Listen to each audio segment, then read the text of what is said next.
সন্তানাদি আল্লাহ প্রদত্ত একটা নিয়ামত। তাদেরকে এজন্য দেওয়া হয়নি যেন আমরা তাদের নিয়ন্ত্রণ করতে পারি।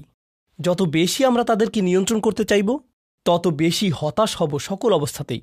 আমি দেখেছি এমনটা, বিশেষ করে যে পরিবারগুলো তাদের সন্তানদের দ্বীনের সুরক্ষা করতে চায়, তারা যত বেশি সন্তানদের উপর জোর করে দ্বীন চাপিয়ে দিতে চায়, তত বেশি ওই ছেলেমেয়েগুলো অদ্ভুত সব উপায়ে বিদ্রোহ প্রকাশ করে। কারণ যে বিষয়টা আল্লাহ চান আপনি তাদেরকে প্রদান করুন, আপনার ছেলেমেয়েদের কাছে আপনার যে সুযোগ আছে সেটা তাদেরকে আপনার আদেশ নিষেধ মানতে বাধ্য করার জন্য নয়। সুযোগটা এই জন্য দেয়া হয়েছে যেন আপনি তাদেরকে এমন সব বিষয়ে চিন্তা করাতে পারেন যা শুধু আপনার পক্ষেই চিন্তা করানো সম্ভব। তাদেরকে এমন সব বিষয়ে পছন্দ করাতে পারেন যা শুধু আপনার পক্ষেই পছন্দ করানো সম্ভব। আপনার বাচ্চাটা বাস্কেটবল পছন্দ করে কারণ সে আপনাকে বাস্কেটবল খেলতে দেখেছে। সে প্লে স্টেশন পছন্দ করে কারণ সে তার বাবাকে প্লে স্টেশনে খেলতে দেখেছে। এভাবে আপনি বাচ্চাটার অন্তরে কোনো কিছুর জন্য ভালোবাসা তৈরি করে দিতে পারেন, কারণ আপনি যেরকম আপনার পক্ষে এটা করা সম্ভব। আর যখন বাচ্চাদেরকে বলতে থাকেন তোমার হোমওয়ার্ক করো, তোমার হোমওয়ার্ক করো, আপনার সন্তানের বয়স যখন 40 হবে সে তখন বলবে না আমি হোমওয়ার্ক ভালোবাসি, কিন্তু 40 বছর বয়সেও সে বলবে আমি বাস্কেটবল ভালোবাসি, আমার বাবা সবসময় বাস্কেটবল খেলতেন। আপনি যা ভালোবাসেন তা ট্রান্সফার হয়ে তার কাছে চলে যায়, আর যা করতে বলেন তা প্রত্যাখ্যাত হয়ে যায়। এমনটি আপনার ক্ষেত্রেও ঘটেছিল। আপনার ছেলেমেয়েদের কথা ভুলে যান, আপনার নিজের বাস্তবতাও এটাই।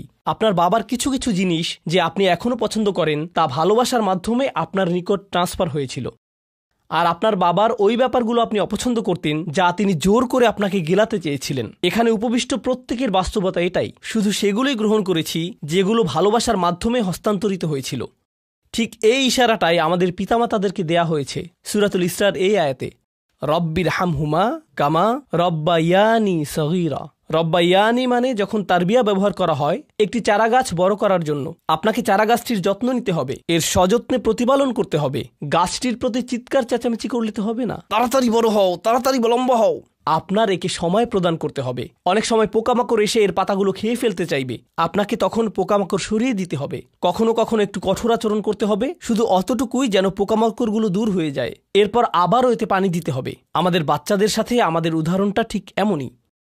ঠিক এ কারণেই আমরা আমাদের মাতা পিতার জন্য এই দোয়াটা করি। আমি দোয়া করছি আল্লাহ যেন আমাদের সন্তানদেরকে হেদায়েত দান করেন, যা শুধু তার পক্ষেই দেয়া সম্ভব। দোয়া করছি আল্লাহ তাদের অন্তরে ইস্তিকামা প্রদান করুন, যেন তারা তাদের জীবনে সঠিক সিদ্ধান্ত নিতে পারে। আরও দোয়া করছি আল্লাহ তাদেরকে ইব্রাহিম আলাইহিস সালামের দোয়ার মতো করুন, যা তিনি আমাদের সবার জন্য করেছিলেন, রব্বি জাআলনি মুকিমাস সলাতি ওয়া মিন যুররিয়াতি। হে আমার রব, আমাকে সালাত কায়েমকারী বানান এবং আমার বংশধরদের মধ্য থেকেও। আল্লাহ তাআলা এখানে উপস্থিত পিতামাতাদেরকে, আমাকে সহ সবাইকে এমন দৃষ্টান্তে পরিণত করুন যে আল্লাহকে ভালোবাসে এবং যে নামাজকে ভালোবাসে, যেন আমাদের ছেলেমেয়েরা নামাজের প্রেমে পড়ে যায় আমরা যেভাবে নামাজকে ভালোবাসি তা দেখে। বারাকাল্লাহু লি ওয়া লাকুম ফিল কুরআনিল হাকিম ওয়া নাফা'নি ওয়া ইয়্যাকুম বিল আয়াতি ওয়াজ যিকরিল হাকিম।